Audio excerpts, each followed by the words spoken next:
Can nutrition in your diet have that much of an effect on milk production? Surely, if you're healthy and follow a sensible eating regimen, our body should produce milk when it needs to. Many new moms discover that this isn't always the case. Newborns are voracious drinkers, and unfortunately, it's not that simple. Making milk takes time, and your body needs to adapt to being a milk factory at first. Many nutritional requirements change during pregnancy and impending lactation, as the special state of the body makes different demands on your organs and glands. The role of nutrition in milk production is vital in increasing and maintaining a new mother's milk. Is it a matter of calorie intake, the balance of nutrients, or something more complex? In this video, we'll give you the facts on how nutrition can affect your milk production. Your body starts by making colostrum, the highly nutritious first milk your breasts produce to feed newborns late in your pregnancy. Colostrum is very important for a newborn, as the components of this first milk are unique and have been custom designed by your body to meet your newborn's specific needs. Also, getting your baby to feed well will empty your breasts, and milk removal is the primary control for determining your milk supply. The emptying of your breast through feeding and milk removal is determined by your baby's appetite. These first two stages of lactation are hormonally driven, and calorie intake and diet do not play a huge role in refilling your breasts in the early days of breastfeeding. But then lactogenesis moves beyond this hormonally driven automatic process, and the mother's health and diet start becoming more important in milk supply. To produce milk, your breast must make prolactin. The walls of the milk-producing cells in the alveoli of your breast contain prolactin receptor sites. These usher in prolactin from your bloodstream to the lactocytes to make breast milk. Prolactin is positively regulated by several hormones, including thyroid-releasing hormone, gonadotropin-releasing hormone, and vasoactive intestinal polypeptide. Stimulation of the nipples and breasts during nursing leads to release of prolactin. Your basic vitamins, both lipid-soluble and water-soluble, should be included in plentiful supply. Remember, your body has been through most of a year of intense emotional and physical changes, and giving birth is a major health event. Adding a prenatal vitamin is essential to your nutrition, and any OBGYN will suggest that you start a prenatal vitamin as soon as you find out that you are pregnant. Every new mother is told that she needs to drink more. Drink more of what? That depends on who is giving advice. Old wives' advice can suggest you drink more water, black currant juice, beer, ginger tea, fenugreek tea, the list goes on, but the advice to drink more is consistent. Your obstetrician, pediatrician, or midwife will tell you to keep yourself hydrated.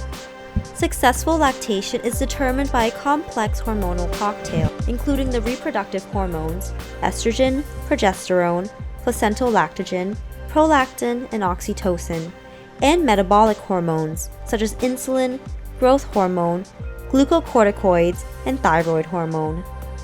Keeping your fluid intake as high as possible enables you to have more water in your system, and good levels of hydration will give you the first building blocks of the complex process of making milk, or lactogenesis. The other advice that holds true is to nurse your baby often.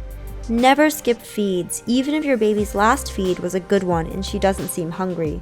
With milk production, you need to make and lose milk for your body to make more.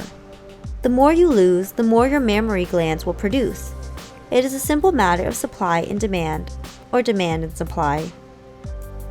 Calorie intake is probably the most important next step in making more milk. Where possible, opt for nutrient-dense foods like almonds, cashews, pecans, other nuts, and flax seeds. Beans also fall into this category of highly nutritious foods. A lactating mother needs to increase her calorie intake to between 1,800 to 2,200 a day to produce a steady and plentiful milk supply, and consuming fewer than 2,200 calories a day can lead to a drop in your supply. Oily fish like salmon, sardines, and mackerel. They are also a source of protein, and they are rich in vitamin B12 and omega-3 fatty acids. Beef and shellfish. These also deliver high levels of zinc into your diet. Egg yolks contain selenium and choline, both important nutrients for producing breast milk. Leafy greens and vegetables, legumes and beans, nuts and seeds. Fenugreek, fennel, and blessed thistle made into teas or taken as tablet or liquid supplements contain chemical compounds that can load your body with a host of vital nutrients. and some not so common but highly beneficial ones. Both fenugreek and blessed thistle contain high levels of antioxidants and saponins, which are important for producing milk. These should only be taken after birth when you are breastfeeding your baby. Check out our top-selling fenugreek and blessed thistle supplements to add these to your regimen. Legumes, beans, soybeans, chickpeas, kidney beans, navy beans, and haricot beans are among the most abundant sources of saponins. Garlic also contains antioxidant-acting saponins. Sea cucumber and other edible sea invertebrates. If you can find a way to drink or eat hops, minus the alcohol in a glass of beer, then this tough plant might help you out. The compounds in hops have weak effects similar to the hormone estrogen and makes it a favorite for stimulating milk production. Long touted for its effects as a galactagogue, its primary action in the body helps let down and flow, promoting easy milk release.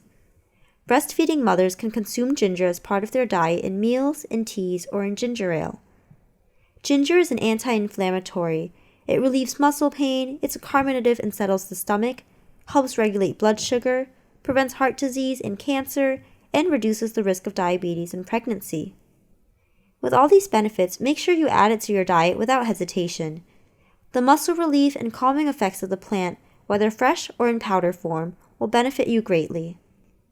Adequate milk supply is a combination of breast stimulation by your baby's feeding and supplying your body with the right nutrients for your mammary glands to produce milk. If the right combination of reproductive and milk-producing hormones are present, your body will be able to meet your milk-producing needs. Thank you for watching this video from Mama Select. If you liked it, please subscribe below.